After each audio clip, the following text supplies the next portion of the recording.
So, the Miami Heat has won game two, and we got a series on our hand. I know a lot of y'all thought that the Nuggets were going to come in, easily sweep the Heat. This was going to be one of the most boring finals we have ever seen in the NBA, and the Heat has proved everyone wrong once again in another series that they can hang with the favorites. Because in every series they have been the underdog. This series is no different. And how the Nuggets played the first game, that had a lot of people feeling that there's no chance for the Heat to come back. But then they played a beautiful game yesterday, and they were able to just edge it. Murray could have still had the game winner in the end. He missed, and now we're talking about the Heat, bigging up the Heat for what they've done this season, what they've done this playoffs, and yeah, we have a series on our hand. So before I get into the game, y'all watching, like the video, subscribe to the channel, join the community, and yeah. So I want to start off by saying why I feel like Miami won, because as soon as the game started, I think Max Strus, who struggled last game, 0 from 9 from the field. I couldn't feel nice after the game. He come in next game, nothing scared him. Right away, first quarter, made three of his four threes to start off. I think he made four that quarter. Right there, you see that his confidence didn't go down at all from last game, and I feel like that as a team that must give you like belief, that must give you the urge to fight. When you see your guy, your brother that struggled last game, so much struggled, come into next game, head down, working hard right away. No, nothing scaring him. His confidence didn't get down at all. Just anytime he's open. Not even when he's open. This man likes to pull up just in people's faces. Cash, cash, cash. If I'm Jimmy, I'm feeling nice. Talking about that, I'm still going to pass him the ball anytime he's open, and I expect him to shoot that. And then he goes, he does it, he shoots it, he gets it in. That must make you feel amazing. That must ripple through the whole team and just give everyone immense confidence that they're going to get through this game. That's the moment where I felt like Miami Heat was going to win. You have Gabe Vincent, who's probably been Miami Heat's best player in this series so far. Just been consistent. It was the highest scoring player on the Heat with 23 points, and he's just everywhere. You see the effect that he has on the team. He will just get in the paint, pull up anytime. He's amazing from three, and he's no slouch on defense. Maybe when it's Aaron Gordon, maybe when he has to defend Aaron Gordon, but he's no slouch on defense. And yeah, but to me, the main big difference, which to me wasn't no shocker, there shouldn't be too much praise going around, because this is how Miami should have been thinking before going into the series. But bringing Kevin Love back in the game, let alone him starting, big difference.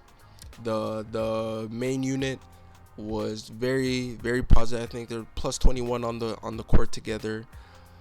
Just having Aaron Gordon not able to pick out his mismatches, get easy buckets driving into the lane, that affects the team a lot, because it makes Denver have to do one, something different, and two, have to take more risks, more passes. They can't just rely on Aaron Gordon having a mismatch and just doing it on his own.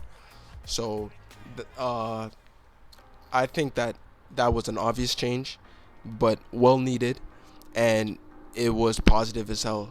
The Heat team defense was on another level this game, and I felt like it was really shown, because anytime the Heat would get a stop, they're running a fast break, and they're really good on the fast break. When they get a steal or Denver gets a turnover throughout the first half, but somehow they were losing, very backwards.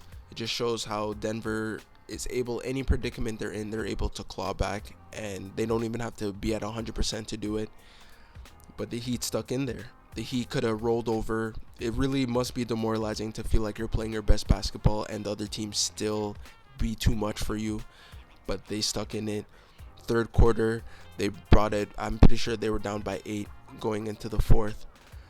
And then Miami Heat, as a fourth quarter team as a whole, they just seem like the best in the whole NBA at just controlling the game in the fourth, knowing how to execute down the stretch, and knowing how to stay solid defensively. Also helps when Duncan Robinson goes for 10 straight points to start the fourth. You just gotta love that Miami has so many role players, so many other guys that just step up game after game. You don't know who it's gonna be. It just you know that you can rely on someone stepping up to the occasion. And they needed Duncan Robinson's fourth quarter to stay afloat, and that really led the charge to how the Miami Heat were gonna end up playing in the fourth.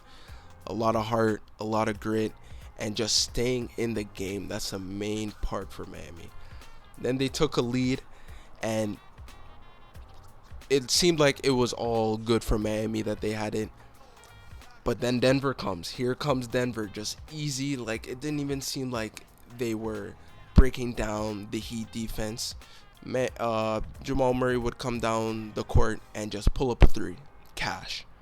Jokic would bulldoze his way to the paint, like force it, and just cash. They don't want Jokic to pass. They get a mismatch, and they don't go for the double. Jokic is barging his way through, giving them no chance.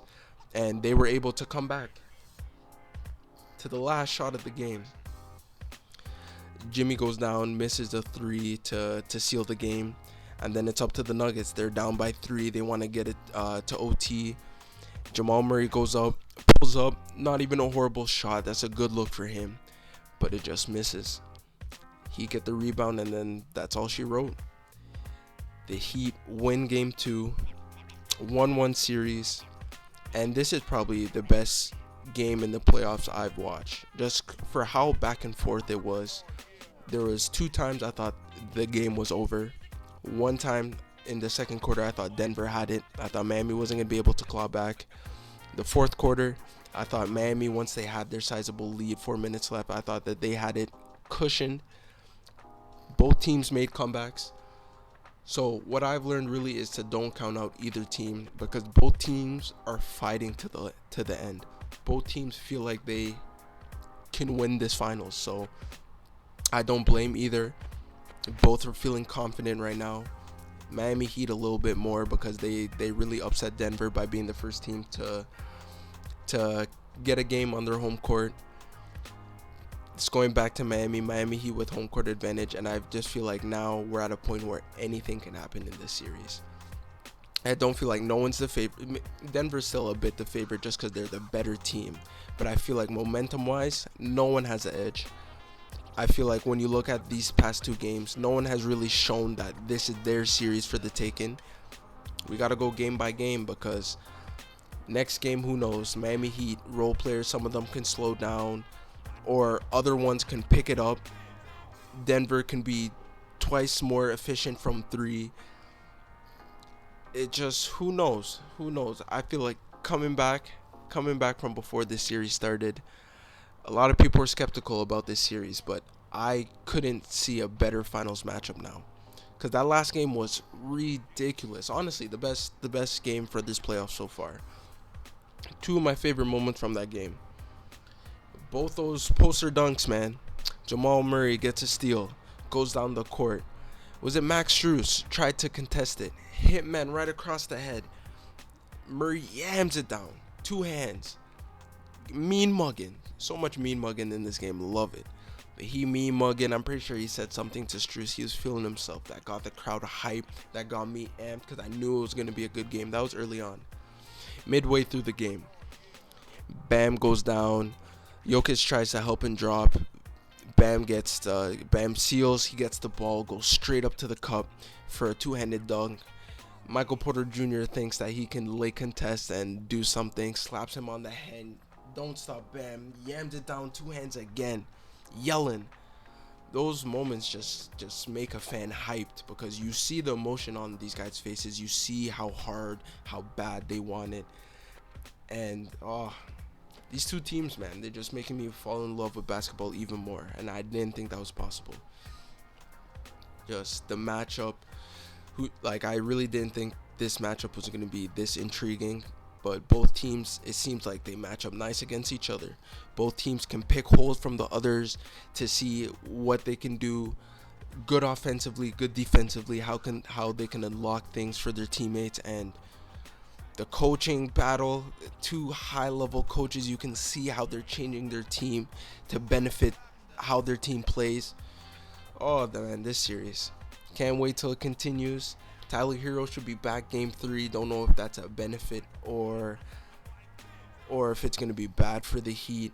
The Heat has something good right now, but honestly, they have something good, but the thing is, their role players is kind of inconsistent by which one will step up. You can bank on a role player stepping up, but you don't know which one.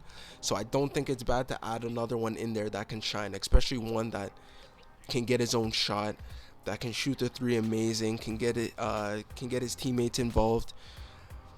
I feel like Tyler Hero is going to be only a benefit to this series. I can't see him being the reason Miami lose, so I think they got to take that gamble and add him into the next game. But they're going down to Miami. Let's see what adjustments Denver makes to kind of limit Miami from getting joy defensively against them, and to kind of bother Miami from the offense, because I feel like Miami kind of can get anything they want from their offense. It seems like anytime they go down, they can get an open three if they want. They can get an open pull up, and the only time they have trouble a bit is when they go to the rim. And honestly, I think you take your chances with Jokic being the center at the rim. But I just can't wait till next game. We see what's gonna happen. Till then, don't know.